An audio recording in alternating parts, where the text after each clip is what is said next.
Bonjour à vous tous, bienvenue à l'émission Information. Aujourd'hui, on reçoit le CJE.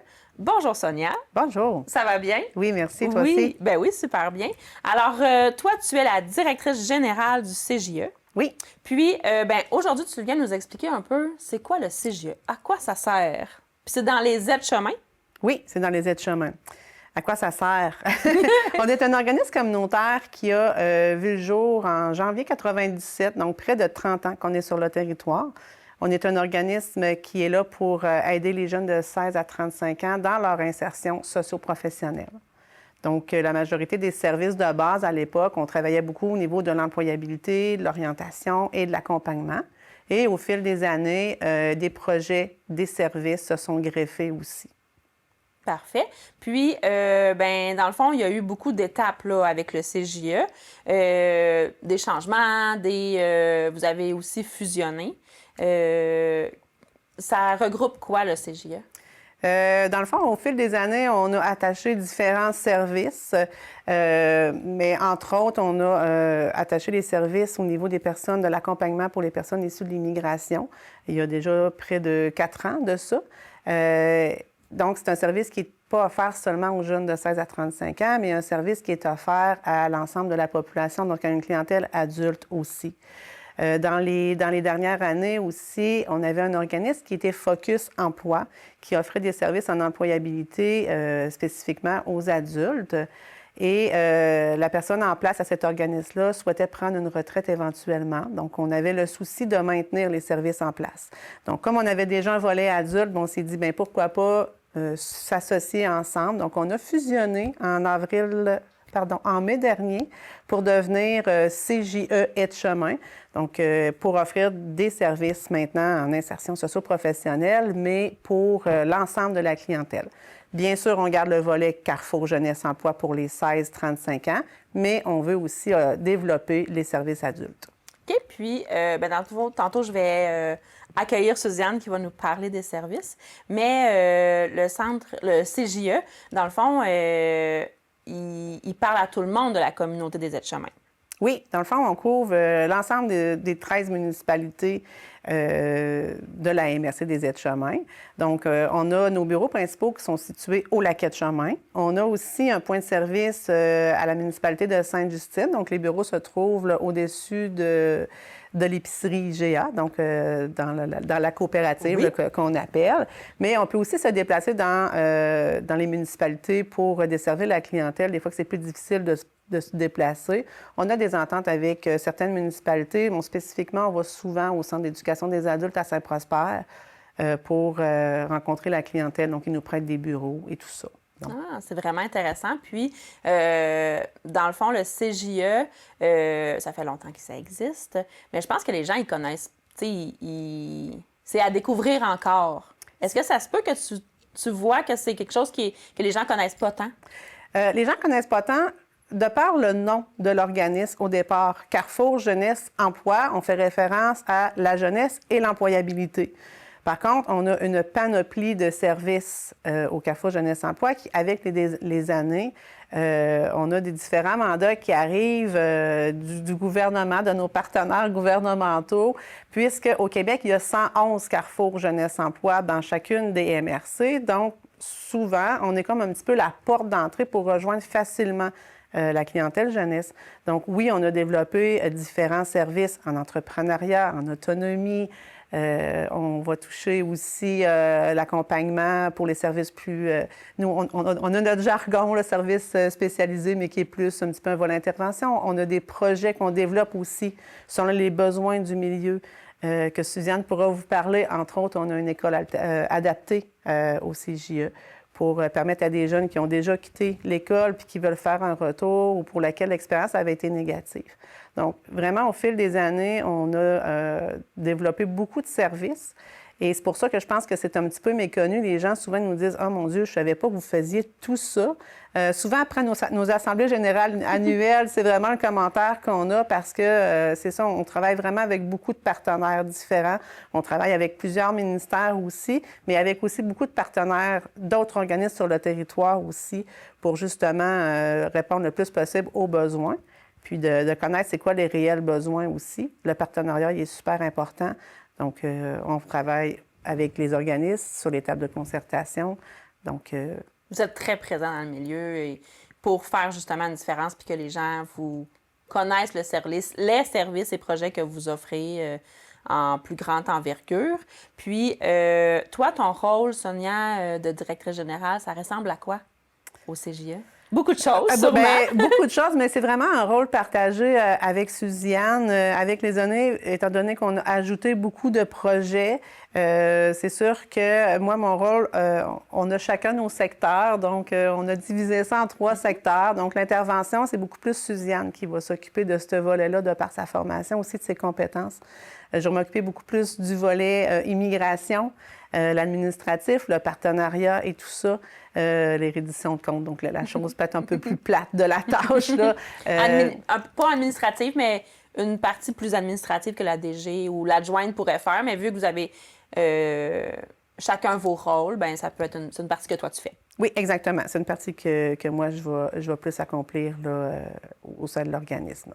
Puis, bien, c'est sûr qu'il y a aussi la partie visibilité, que sûrement que ça prend quand même une bonne place dans ton rôle, bien, comme aujourd'hui, là, de se déplacer puis de venir parler du CJE, mais aussi dans plusieurs événements, rencontres, comités des aides-chemins. Sûrement que ça fait aussi partie de ton rôle. Oui, bien, ça fait partie de mon rôle. C'est un rôle partagé aussi. Dans le fond, je pense que quand on veut être un organisme présent sur le territoire, de bien connaître les besoins, il faut être, bien, on dirait un petit peu partout.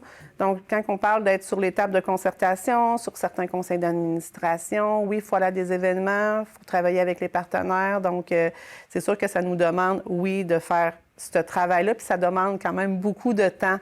Oui. Des tables de concertation, il y en a beaucoup. Puis, bien, la jeunesse, c'est large. Ça touche beaucoup de choses. Donc, il faut être à l'affût. Ça peut toucher autant la pauvreté que la santé mentale, que l'éducation. Donc, ça demande aussi beaucoup de rencontres et tout ça. Ça nous permet, par contre, de bien connaître les besoins, puis de savoir qu'est-ce qu'on peut faire de plus. Puis, bien sûr, bien, on va être dans les écoles aussi. Donc, c'est pour ça qu'on travaille. On a des intervenants dans les écoles aussi. Okay. Donc, le travail de collaboration avec les écoles, il est super important aussi pour bien connaître les besoins aussi.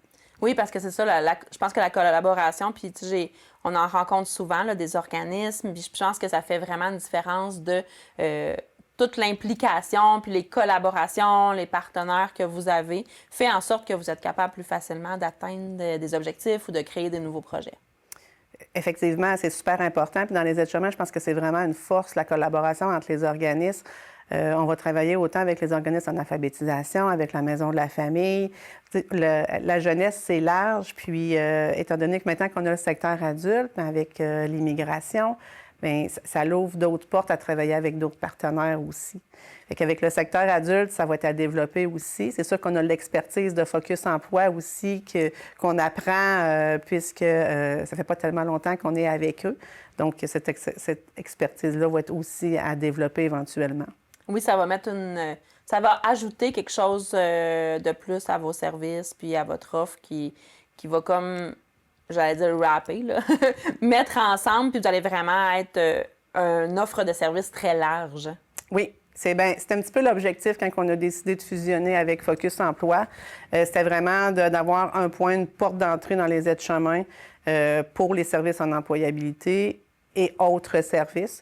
Fait que c'est sûr que là, présentement, au niveau adulte, on a immigration, employabilité, mais on aimerait aussi regarder c'est quoi les besoins, puis qu'est-ce qui peut être offert aussi. On va sûrement s'inspirer de d'autres MRC voisines pour voir c'est quoi les services qui est offert au niveau de cette clientèle-là, pour pouvoir éventuellement développer des nouveaux projets.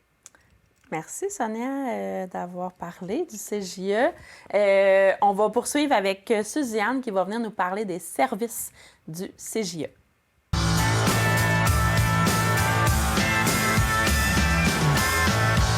Bonjour, Susiane. Salut, Véronique. Ça va bien? Très bien, toi-même. Oui. Alors, toi, tu es la directrice adjointe Oui.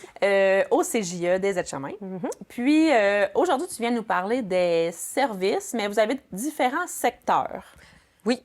Dans le fond, dans un carrefour Jeunesse Emploi, mais maintenant, nous, on s'appelle CJE tout court, là, mais comme Sonia vous a expliqué, mais dans un CJE, il y a une multitude de services qu'on peut subdiviser en secteurs. Donc, dans le fond, là, il y a les services qu'on va dire plus généraux, qui sont souvent la porte d'entrée. Souvent, les gens ils viennent pour dire, bien, je me cherche un emploi, je veux faire mettre à jour mon CV, je veux faire un processus d'orientation, me réorienter, un bilan de compétences. Donc, c'est souvent les premiers services que les gens viennent chercher. Et c'est les plus connus aussi. Moi, CJE, nouveau CV. C'est ça. Souvent, je pense que j'ai utilisé une fois, puis c'était pour ça. Bien, souvent, les gens, ils pensent même que ça s'arrête là, oui. mais non. Mais là, c'est ça. Aujourd'hui, on est là pour leur faire découvrir. Donc, c'est ça, les services de base là, donc d'employabilité, mais qui vont changer d'intensité selon le besoin d'une personne. T'sais, autant quelqu'un peut venir 1-2 rencontres, on fait le CV, pratique d'entrevue, la personne est quand même assez autonome, donc ça se termine comme ça, puis... elle repart avec ses petits outils. Tout comme on peut avoir des gens aussi qui ont besoin d'un accompagnement un petit peu plus intense ou un peu plus long. Tu sais, quelqu'un qui, ça fait plusieurs années que je n'ai pas été sur le marché du travail, je me questionne, je ne sais pas trop, j'ai besoin d'être accompagné un petit peu plus. Donc, il peut avoir plus de rencontres offertes à cette personne-là. Là, on va vraiment s'axer sur les besoins de la personne pour suivre son rythme aussi, là, dans tous nos services.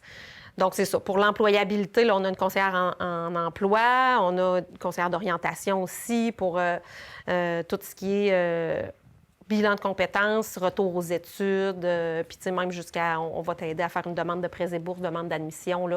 OK, ça va vraiment large. Oui, tu sais, des fois, c'est ça, là, on est habitué de remplir des formulaires, faire des demandes, là, tout ça, là, fait que ça, on accompagne aussi là, la clientèle là-dedans.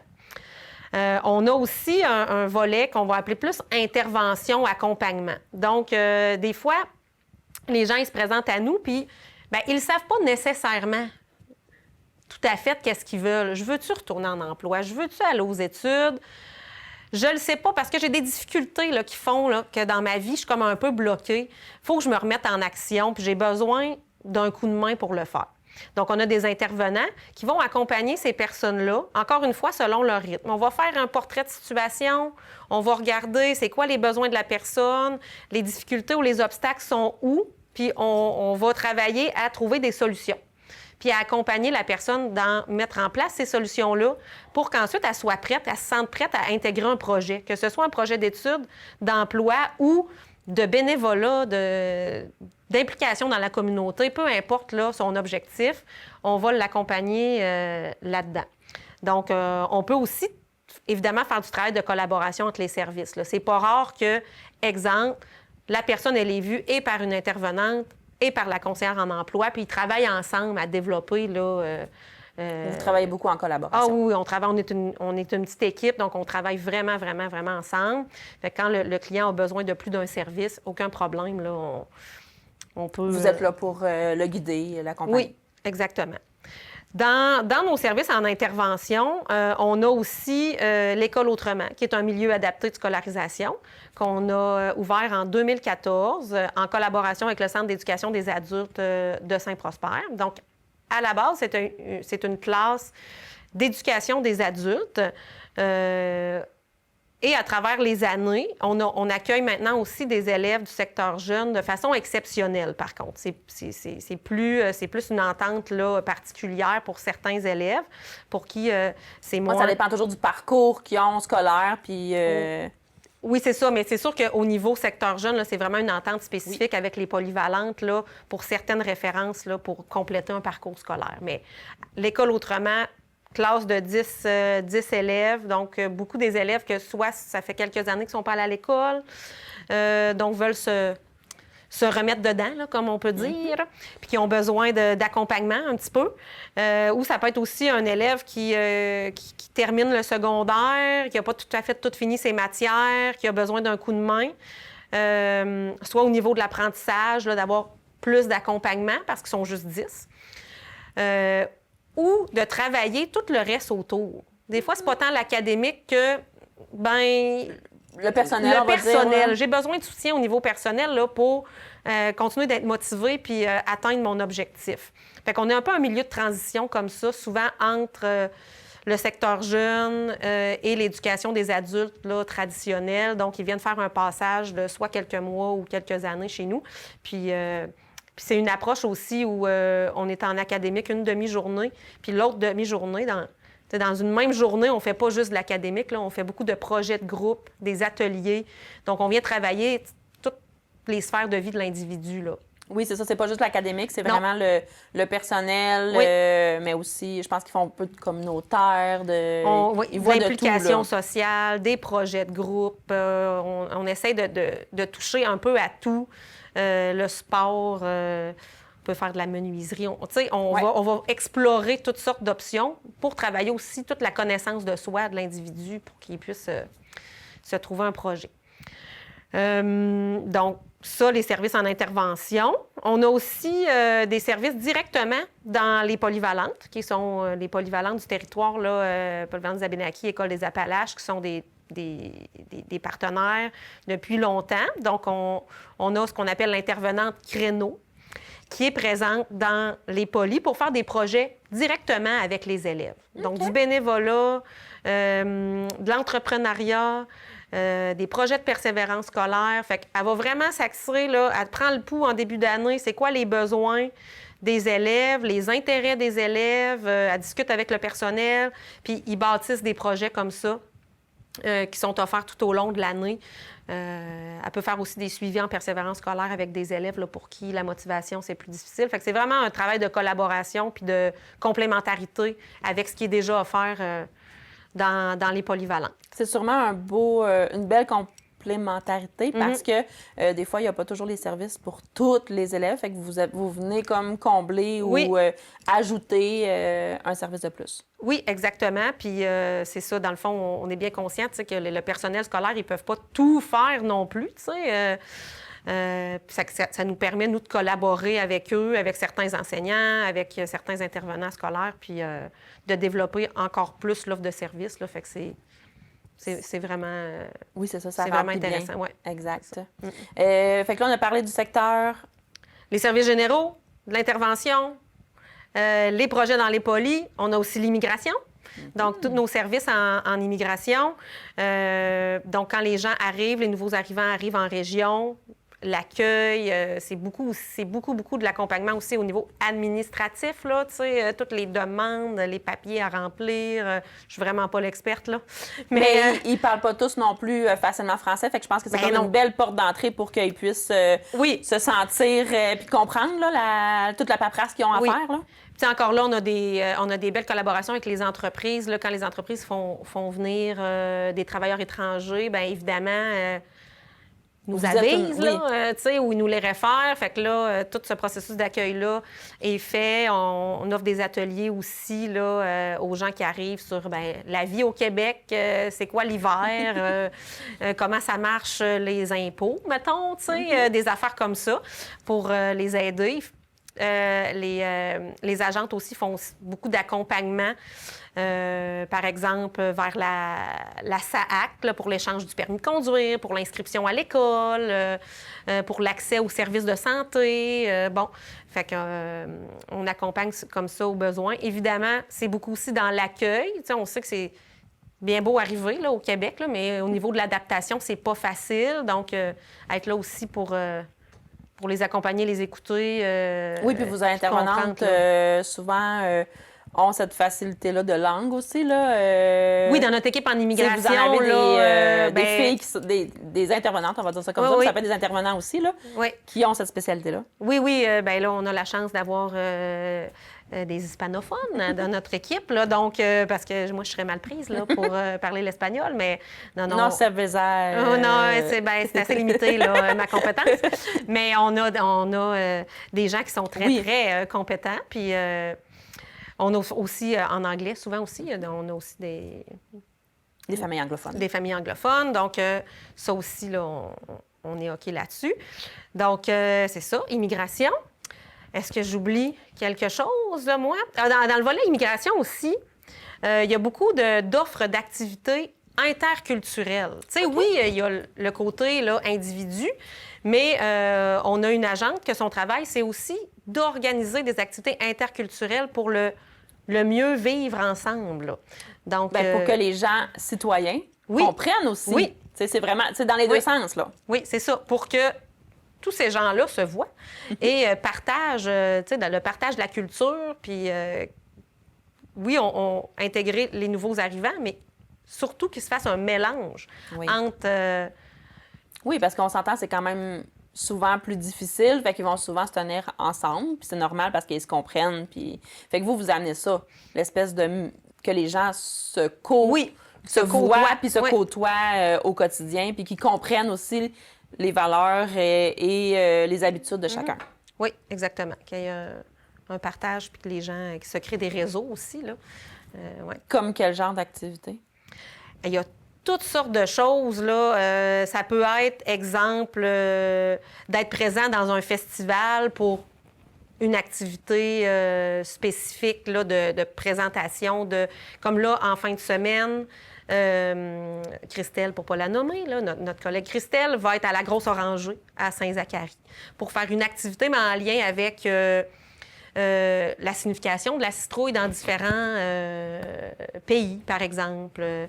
Des fois, ça peut être des activités aussi qui ne sont pas nécessairement intégrées à une autre activité existante. Là. Par exemple, un festival où plein de gens viennent présenter des mets. Fait que là, il y a comme un partage de nourriture. C'est ça. Oui, parce que la nourriture, on s'entend, c'est une belle porte d'entrée. Hein? C'est souvent, là, oui, c'est ça. Hein, quand on satisfait l'estomac, d'habitude, ça va bien. Oui, c'est ça, exactement. C'est une belle porte d'entrée pour communiquer aussi, puis partager, puis...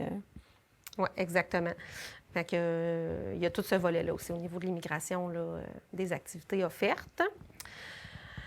Est-ce que j'oublie quelque chose dans nos services? Bien, si, mettons, on découle un peu, là, on avait les services d'intégration, là, comme on a parlé. Mettons, les services d'intégration, c'était plus CV, ces choses-là. Après ça, vous avez intervention. Oui. Puis là, vous allez œuvrer plus avec les gens qui ont un besoin quelconque. Vous allez plus les accompagner. C'est ça que je comprends? Oui, c'est que l'accompagnement va être peut-être un petit peu plus long, puis on va vraiment... travailler à débloquer des situations là, pour que la personne puisse ensuite intégrer un projet. Oui, exactement. Puis vous êtes combien dans l'équipe? Oui. J'ai envie de regarder Sonia. On est 12 là, présentement. Ça bouge J'avais beaucoup, envie de regarder là. la photo parce que vous avez partagé une photo cette semaine. Oui, c'est ça. 12, 13. Oui, parce que là, avec la fusion avec Focus Emploi, là, dans le fond, on a une personne de plus dans l'équipe, là, à cause puis on va développer les services, c'est ça, en adultes. Oui. Fait que c'est ça. Puis on a parlé d'intervenants, mais c'est quoi les expertises de vos intervenants? Parce que tu as des intervenants un peu dans tout, là. On en a parlé, mettons, parler espagnol. C'est ça, oui, mais il y a quoi d'autre comme expertise? Oui, dans le fond, au niveau des formations, c'est quand même assez varié. C'est sûr qu'au niveau des intervenants, là, on a des techniciens en éducation spécialisée ou des techniciens en travail social. Moi, je suis psychoéducatrice de formation. On a une conseillère d'orientation. On a des gens plus formés au niveau plus administratif, là, aussi. Donc, ça va, ressources humaines aussi, fait qu'on a un beau bagage d'expertise, là, ce qui fait quand on travaille ensemble, là, chacun peut amener sa compétence, puis son expertise, puis sa couleur aussi, là, aux différents projets. Oui, ça amène vraiment vous êtes capable de répondre aussi à beaucoup de besoins des citoyens. Puis là, comme on dit, en plus, là, vous avez vraiment comme... On parle du 16... Bien, maintenant, c'est comme 16 et plus. Là, on va dire 16 et 100 ans. Oui, c'est 16 et plus. Là. Oui. Un service aussi que je n'ai pas parlé encore, c'est notre service de place aux jeunes. Okay. Donc, notre agente de migration place aux jeunes. Donc, elle, son mandat, c'est de faire découvrir la région à des gens qui ont des diplômes post-secondaires pour qu'ils viennent s'établir. OK, parce qu'on sait que, tu sais, Il y a besoin de... Malheureusement, dans les aides-chemins, si on va étudier post-secondaire, il faut sortir. Oui. Donc, on essaie de faire revenir des gens, fait que travailler le développement, développer le sentiment d'appartenance, mais aussi faire découvrir la région pour aussi répondre aux besoins de qu'est-ce qui est en demande dans la aussi. situation, Là, oui. Donc, elle crée beaucoup de partenariats aussi pour, avec des entreprises, tout ça, pour faire venir des gens, faire découvrir la région, puis favoriser des migrations. Oui, que les gens aient envie, les familles aient envie. C'est tellement... Oui. On est proche et loin des grands centres. Fait que Oui, ça peut être une belle façon de faire grandir notre famille. Je trouve que c'est un bel espace pour ça. Fait que si ça peut avoir le goût encore plus aux gens de venir, c'est un projet encore plus le fun.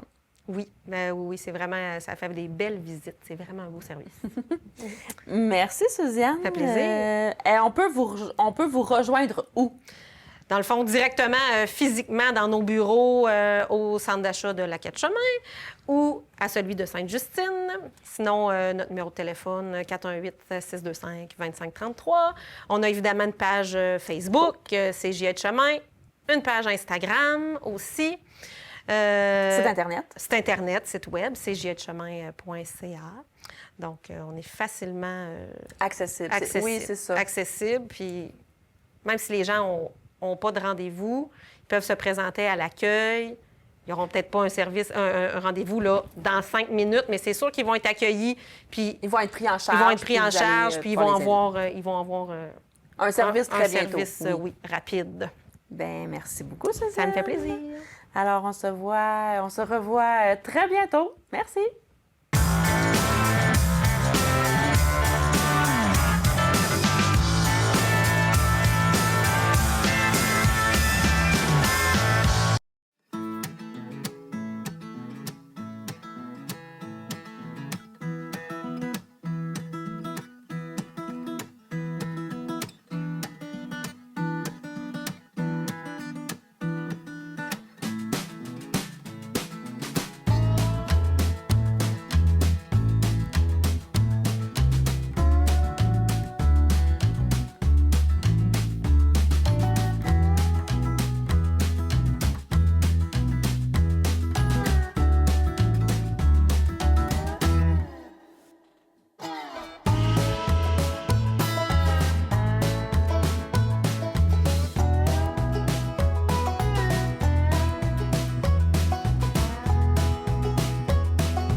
Salut tout le monde! Ici Daniel Grenier pour vous parler des télévisions communautaires autonomes. Et si ce médium n'était pas là, voici à quoi ressemblerait mon message.